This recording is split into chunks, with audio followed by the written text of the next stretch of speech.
Gladiadores es el tema de hoy. Atención, aquellos que deseen meterse a gladiadores. Nerón mandó a erigir su propio circo en la orilla derecha del Tíber, en los jardines de Agripina, allí por donde hoy están San Pedro y las columnas de Bernini.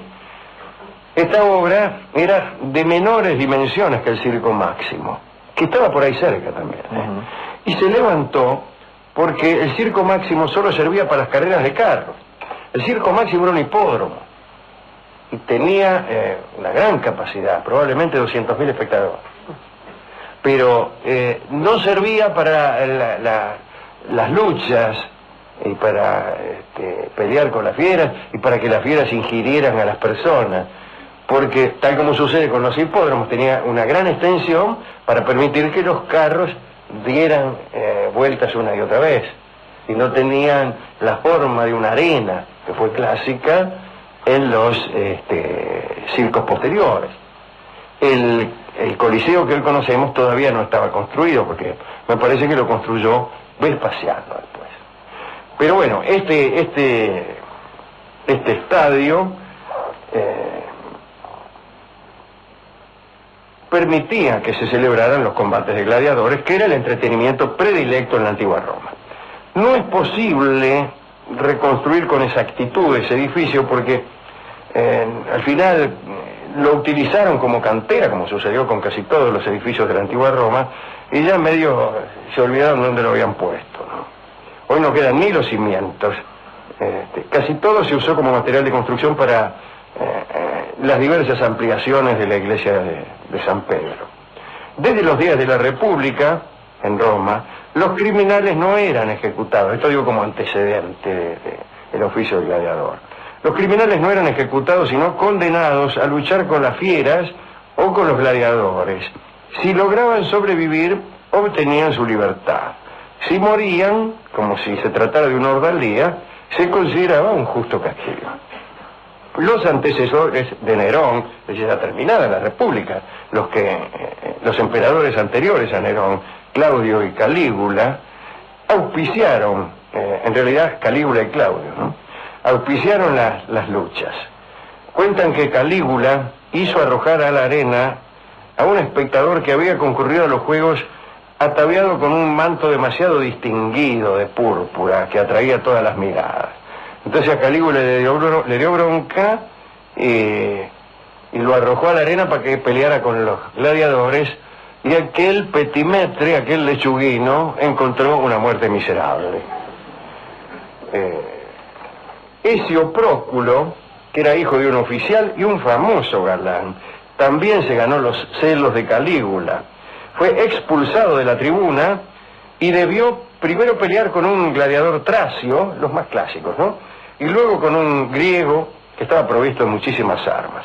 Después venció a ambos, este galán. Los venció a los dos, al tracio y al griego. Entonces el emperador ordenó que los tranquilara. Así que ganaste peor, dijo Calígula, que era una persona poco recomendable. Aunque parezca curioso, en sus años inaugurales como emperador, a Nerón no le gustaban las luchas de gladiadores.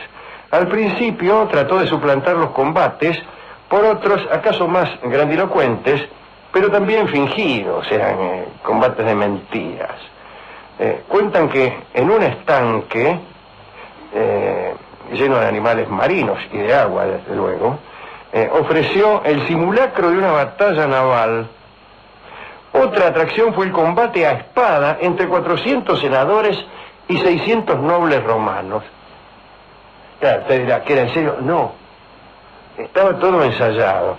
Y fue una sensación, porque hasta entonces solo combatían como gladiadores los esclavos y los presos. Pero todo aquello era un acomodo y la novedad duró poco. En realidad, en toda la historia de Roma, los emperadores nunca lucharon, los nobles nunca lucharon. Los que luchaban eran los gladiadores, eran profesionales, eran esclavos. No sucedió como en otros pueblos donde la nobleza luchaba. Por ejemplo, en Grecia. Bien. A medida que el imperio se fue expandiendo, fueron llevados a Roma en calidad de prisioneros individuos cada vez más extraños.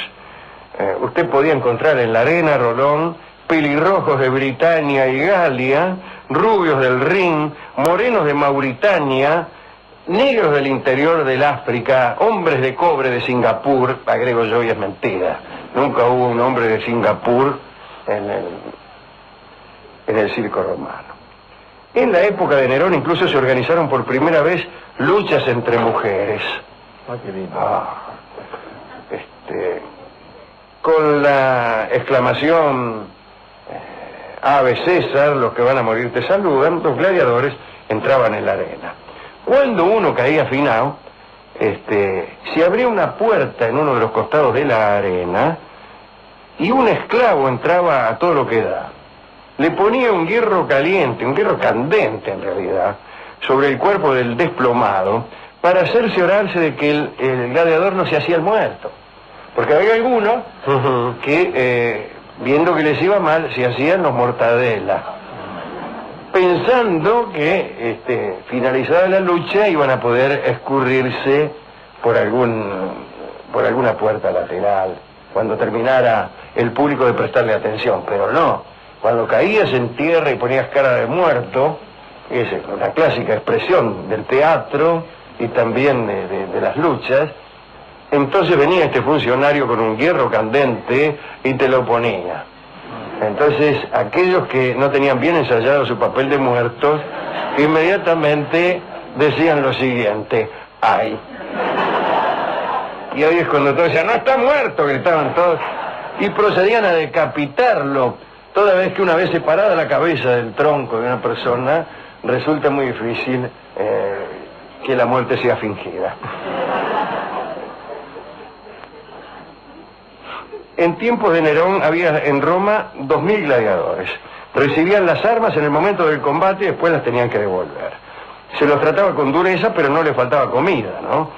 La dieta de los gladiadores se basaba principalmente en platos de cebada y puré de alubias. Ajá. Puré de alubias. ¿Quiere usted un puré de alubias?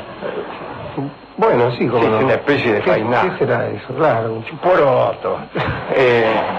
Lo sometían también. No, lo sometían también a masajes y fricciones para forzar el desarrollo de la musculatura. Detrás de los muros de las escuelas de gladiadores se desarrollaban dramas monstruosos que rara vez se conocían en el exterior. Séneca contaba la historia de un gladiador que camino a la arena metió la cabeza entre los rayos de una rueda para quebrarse el cuello. Solo para matarse, porque estaba descontento con su vida. Tácito supo de un desesperado intento de evasión de los gladiadores en Preneste en el año 64. La víspera de su presentación se ofrecía a los luchadores un gran banquete. Bajo estricta vigilancia le daban comidas que no habían visto en años, nada de puré de alubias. Corría el vinardo a raudales, había mujeres, una verdadera orgía, unas orgías feroces. En aquel entonces no había aquel prurito de que el deportista tenía que mantener una cierta compostura en los días anteriores, que la dieta, que acostarse temprano. No, la concentración. ¿Qué concentración? Ahí vino y poroto y mujeres y cañones de crema pastelera. Digo yo, no sé si habría, pero se me ocurre. Bien. El gladiador que lo deseaba podía participar del desenfreno hasta que despuntara el día y se abrieran las puertas del circo. Cuentan que eran reuniones un poco melancólicas, porque todos tenían miedo de morir al día siguiente. Y muchos de ellos, muy borrachos, se la pasaban despidiéndose. Y eso en realidad entorpecía las orgías. Cuando usted se pone melancólico y propenso a la despedida en una orgía, la orgía fracasa. La despedida no forma parte estricta de la orgía. Cuando usted empieza a despedirse, ya la orgía se arruinó por completo. ¿Me entiende? Sí. ¿Qué gracia hay de sexo feroz, de lujuria irrefrenable? Un tipo dice, bueno, este cuerpito, todo está muy lindo. Bueno, esto produce en los demás participantes una especie de anticlímax. Una sensación de fracaso. Y dice, bueno, yo también me voy. ¿Para dónde vas? Para allá. Claro, bueno, va. Te llevo. Para allá, bueno. Arranca vos. Todos van para allá. Anda En la orgía nadie va para allá ni para acá, justamente. Una orgía consiste en que nadie sabe cuándo va o cuándo viene.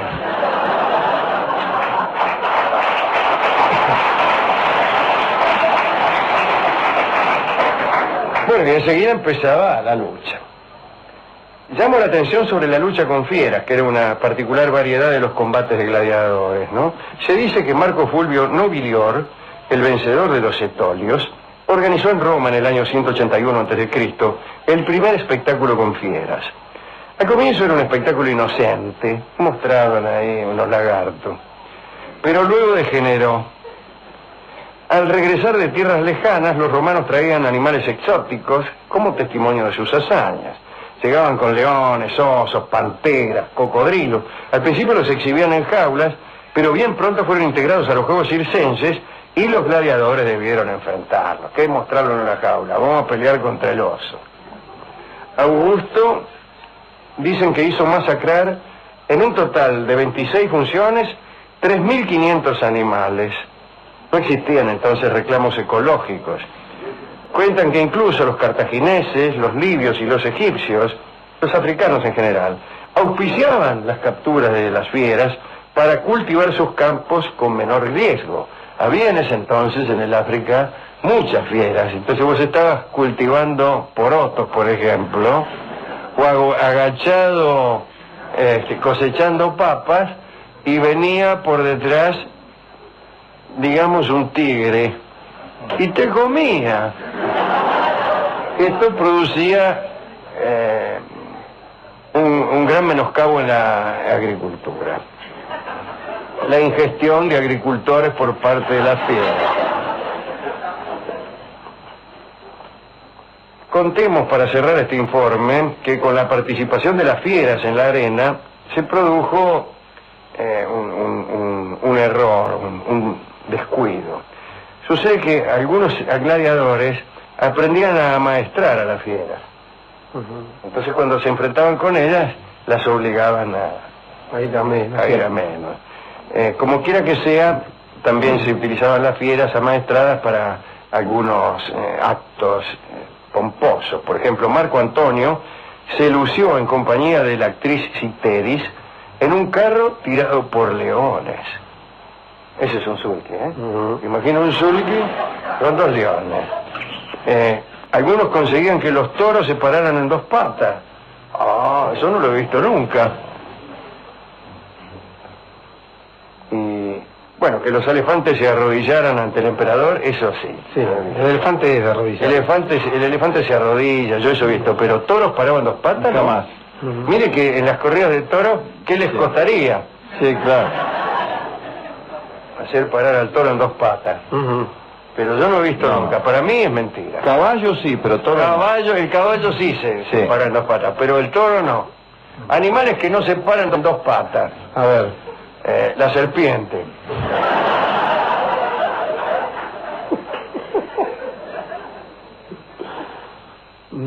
El cocodrilo tampoco. Para mí sí. No. ¿Cuántas patas tiene el cocodrilo? No lo sé. 4. 4 o 6. 4. A mí me parece que tiene 6. ¿Cómo 6? ¿Tiene 6? No, 4. Le convendría 6. ¿Por qué? Por el ¿Te va largo. arrastrando mucho la panza? Sí. ¿Le convendría 2 patas en el medio? Andaría mejor. Está mal terminado el cocodrilo. Sí. Bueno, ¿a quién quiere dedicar esta crónica deportiva, podríamos decir? Yo al galán ese que le ganó a... Que le ganó al tipo, al Pintón y Valiente. Al Tracio y al otro, ¿no? Sí. Había distintas clases de gladiadores, ¿se acuerda? Estaba el retiario, o el reciario, como decimos nosotros, tiene que ver con la red. trabajaba con una red y con un tridente. En una mano la red, en la otra el tridente. La técnica consistía en dejarte atacar y enredarte en un momento con la red. Y cuando estabas atorado en tus movimientos, entonces te ensartaba con el tridente como churrasco de croto. Ajá, como se decía ya. Pero el más clásico era el gladiador tracio, que era espada y escudo. Espada y escudo, y era mucho más eficaz que el resiario. El resiario era más lento. Usted imagínese, la maniobra era más lenta. Claro, y con un pinche de choricero. Sí, claro. Qué sé yo, había un tipo con una espada y no le daba mucho asombro. Los resiarios eran más pesados y los tracios, que eran los tipos con la espada y el escudo, eran más rápidos, más fáciles. Sí, más eficaces. Discúlpeme, yo sí tengo que hacer una apuesta, voy al tracio. Al retiario, sí. Digo al tracio. Al tracio, disculpe. Bueno, pero usted, ¿a quién se lo dedicó? Al galán. Al galán, aquel. Al Ezio Próculo, que tenía un lindo nombre también. Sí, las miradas lo... Salvado apenas por un acento.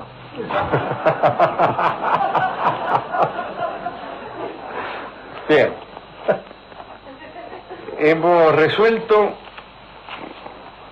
que el tango que venga a amueblar esta charla, en virtud de la cobardía de los emperadores que no se atrevían ellos a pelear y mandaban a sus sirvientes, sea justamente el tango que se llama Cobardía. Cobardía es un bellísimo tango de Charlo que escucharemos en la versión de Carlos Gardel. Adelante.